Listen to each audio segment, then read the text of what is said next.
तो भाई आज का ब्लॉग होने वाला है मेरे कचहरी जाने के पूरे फुल डे रूटीन पर कि मैं कचहरी जाने के बाद क्या करता हूँ, कौन सा काम करता हूँ, मेरा पूरा दिन किन किन कामों को लेकर गुजरता है।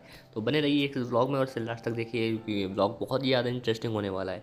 तो भाई मैं आ गया था कचहरी में और अपने सारे डॉक्यूमेंट देखने लगे थे क्योंकि मुझे जमानत करवानी थी। तो यहाँ सारे डॉक्यूमेंट कंप्लीट हो गए थे बिल बॉन्ड के। उसके बाद मैं लिस्ट देखकर चेक करने लगा था कि आज कौन कौन सी फाइलें लगी हैं किन किन कोर्टों में। तो उसके हिसाब से मुझे डेट और उस हिसाब से एप्लीकेशन वगैरह तैयार करनी थी। तो मैं बैठ गया था एप्लीकेशन तैयार करने के लिए। यहाँ पे मैं एग्जाम्शन की एप्लीकेशन राइट कर रहा था। एग्जाम्शन की एप्लीकेशन लिखने के बाद मुझे याद आया कि मुझे एक नए दायरे की ड्राफ्टिंग भी कंप्लीट करनी है, उससे भी मुझे जल्दी से जल्दी कंप्लीट करना है। ड्राफ्टिंग कंप्लीट करने के बाद मैं फाइल लेकर निकल गया था कोर्ट में अपनी डेटे लेने के लिए और उसमें जो भी काम मिसलेनियस काम थे उसको निपटाने के लिए मैं निकल गया था। तो भाई मैं अभी रास्ते ही में इतनी तेज़ धूप हो रही है भाई।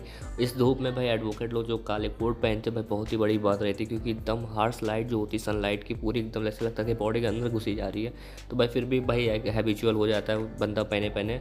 तो भाई मैं कोर्ट से ज़्यादा काम निपटाने के बाद आ गया था अपने बस्ते पर। चैम्बर में कोई था नहीं, अभी मैं अकेले था। उसके बाद मुझे याद आया कि मुझे एक नकल सवाल भी डालना था। तो इसके लिए मैं फिर से कोर्ट भागा क्योंकि भाई यहाँ की यही काम रहता है कि ज़रा ज़रा काम के लिए बस्ते से डायरेक्ट कोर्ट, कोर्ट से डायरेक्ट बस्ता, यही लगा रहता है।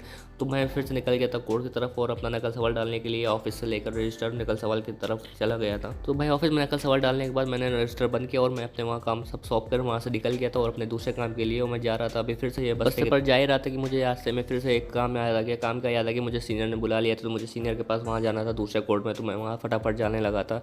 तो वहाँ सीनियर जाने के बाद वहाँ पर पता चला कि भाई वहाँ पे तो पूरी मीटिंग रखी है क्योंकि वहाँ पे सब फ्री बैठे, सारे एडवोकेट एक जगह बैठे। तो वहाँ पर हंसी मजाक मतलब इंजॉयमेंट चल रहा था। वहाँ से जाने के बाद मैं चला गया था दूसरे कोर्ट में क्योंकि वहाँ दूसरे कोर्ट में मुझे फ्रेंड ने बुला लिया था। तो फ्रेंड ने कहा कुछ काम था उनका। तो भाई वहाँ पर थोड़ी देर बैठे डिस्कस किया। उसके बाद हम आ गए थे एक दूसरे कोर्ट में, वहाँ पे हम लोग का क्रॉस एग्जामिनेशन। उसके बाद मैं आ गया था चैम्बर पर। चैम्बर से आने के बाद मैं फिर से कोर्ट चला गया था क्योंकि मुझे एक मुवक्किल की उसकी डेट दिलवानी थी। तो भाई मैंने अपने मुवक्किल को डेट दिलवा दी थी और बाकी की दो छोटे मोटे काम थे वो निपटाने के बाद मैं जा रहा था अपने फिर से वापस से चैम्बर में। और ये मैं कोर्ट से एग्जिट कर ही रहा कि भाई बाहर देखो इतनी तेज़ धूप हो रखी है भाई। इतनी धूप में बाहर निकलने का मन ही नहीं करता जब कोर्ट में घुस जाओ तो, क्योंकि वहाँ पे तो एसी लगी रहती है। लेकिन एसी से सब बाहर निकलो फिर लगता है कि भैया फिर से गर्मी में आ गए। तो भाई बहरहाल सारे काम निपटाने के बाद सारी दोनों फाइल लेने के बाद मैं चैम्बर जा ही रहा था। तो चैम्बर जाते जाते रास्ते में दिख गया भाई मेरा एक दोस्त को मिल गया। तो भाई उसने मुझे वापस यू टर्न मारवा दिया क्योंकि मैं चैम्बर ना जाके फिर से दोबारा कोर्ट चला गया इनके काम के चक्कर में। तो भाई भाईचारा ऑन टॉप रहता ही हमेशा। तो भाई यहाँ पे भी भाईचारा ऑन टॉप चलता है। तो भाई निकल गया था मैं वापस से दोबारा कोर्ट में क्या काम था इनका ये मुझे पता नहीं था, भाई वो जाके ही पता चलेगा। तो भाई इस कोर्ट में हम जा रहे थे डिस्ट्रिक्ट जज के यहाँ। तो डिस्ट्रिक्ट जज में मुझे पता चला कि भाई मुवक्किल को वहाँ पे भी एक डेट दिलवानी है। तो मुवक्किल को डेट दिलवाने के बाद मैं निकल गया था वापस से कोर्ट से। और कोर्ट से जा रहा था डायरेक्ट चैम्बर में। और चैम्बर जाते जाते यही सोच रहा कि बीच में अब और कोई काम ना आ जाए रास्ते में, क्योंकि भाई ऐसा ही रहता कि मैं चैम्बर पहुँच ही नहीं पाते, बीच में कोई काम आ जाता। जैसे कि देखिए फिर से कोई काम याद आ गया। फिर हम लोग आ गए दूसरे कोर्ट में क्योंकि यहाँ पे चल रहा था भाई चीफ चल रही थी। तो भाई उस चीफ को निपटाने के बाद फिर से मैं जा रहा था अपने चैम्बर में। और चैम्बर जाने के बाद फिर से मैं आया था कोर्ट में क्योंकि यहाँ से मुझे फिर काम था कुछ। काम ये था कि मुझे एक वकील की जिला बदर हो गया था। तो वहाँ मुझे थाने से आँखें मंगवानी थी। मैं यहाँ वेट कर रहा था काफ़ी देर से।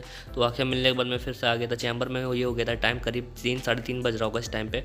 तो भाई हम लोग के सारे फ्रेंड इकट्ठा होते। तो भाई हम लोग थोड़ा सा टाइम स्पेंड कर रहे थे आपस में, थोड़ा सा फ्रस्ट्रेशन और थोड़ा सा रिलैक्सेशन के लिए।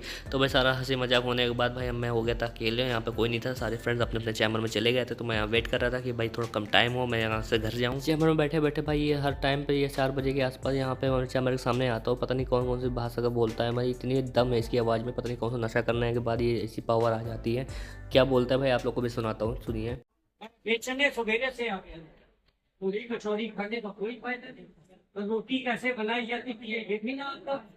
जयपुर में देखो रोटी बनाई थी। काफ़ी देर भाई की स्पीच सुनने के बाद मेरे चैम्बर पे आ गया था एक नया मुवक्किल पता नहीं चैम्बर में क्या सुन कर बिना केस अपना बताई वहाँ से चला गया। मुझे लगा कि नया ड्राफ्टिंग करने का मौका मिलेगा। चैम्बर पर कोई था नहीं इसलिए मैं अकेला था। दूसरा बंदा आने के बाद मैं चैम्बर से निकल गया था जूस पीने, क्योंकि मैंने सुबह से कुछ खाया पिया नहीं था। तो मन चला गया था जूस पीने के बाद मैं निकल गया था फिर दोबारा कोर्ट में। जाने के बाद मुझे लानी थी सारी डेटें क्योंकि आज बहुत सारी फाइलें लगी हुई थी। लेकिन मुझे जाने के बाद पता चला कि भाई बंदा पूरी डेटें ला चुका है पहले ही। तो जब सारा काम निपट ही चुका था तो मैं कोर्ट में थोड़ी देर के लिए रुका और उसके बाद मैं निकल गया था डायरेक्ट घर की तरफ क्योंकि मुझे ज़्यादा टाइम हो गया था, करीब 5 बज गए थे मुझे निकलते निकलते। तो मैं जा रहा था सीधे डायरेक्ट अपनी गाड़ी की तरफ और गाड़ी उठा के मैं निकल गया था थोड़ी देर कोर्ट में क्योंकि मुझे एक फ्रेंड से मिलना था, उसको कुछ पर्सनली काम था। तो मुझे वहाँ से जाकर डायरेक्ट कोर्ट में जाकर उससे मिलना मैं आ गया था कोर्ट में। और कोर्ट की तरफ देखा रहा था, काफ़ी देर से वेट कर रहे थे फ्रेंड का। वो फ्रेंड भी आ गया था भाई लगातार, इसको कॉल करने के बाद बहुत देर में आया था। ये पता नहीं इतने बिजी क्यों रहते थे एडवोकेट्स लोग। तो भाई फ्रेंड से मिलने के बाद मैं निकल गया था डायरेक्ट घर की तरफ क्योंकि मुझे इस बीच अब कोई काम नहीं था। मैं जाना था डायरेक्ट घर में क्योंकि मुझे खाना पीना भी खाना था। मैंने सुबह से निकला था, कुछ खाना पिया नहीं था क्योंकि मैं बाहर कुछ अनहेल्दी फूड कुछ खाता नहीं हूँ, इसलिए मैं सोचा जूस पी लिया, कुछ एनर्जी ड्रिंक के लिए। जूस पीने के बाद मैंने सोचा था कि घर जाके अपनी अच्छी से हेल्दी डाइट लूंगा, उसके बाद मैं थोड़ा सा रेस्ट करूंगा, उसके बाद निकलना होता मुझे जिम, उसके बाद बचा हुआ समय मैं अपनी स्टडी के लिए निकालता हूँ। तो भाई ये रहता है मेरा डेली लाइफ का रूटीन। तो अगर आप लोग को मेरा ये व्लॉग अच्छा लगा हो तो इसे लाइक, कमेंट और शेयर जरूर करिएगा, और कौन सा इसमें पार्ट आपको अच्छा लगा, जो भी आपको अच्छा पार्ट लगा हो तो इस कमेंट सेक्शन में जरूर मेंशन करिएगा। तो मिलते हैं नेक्स्ट व्लॉग में, टिल देन अल्लाह हाफिज़।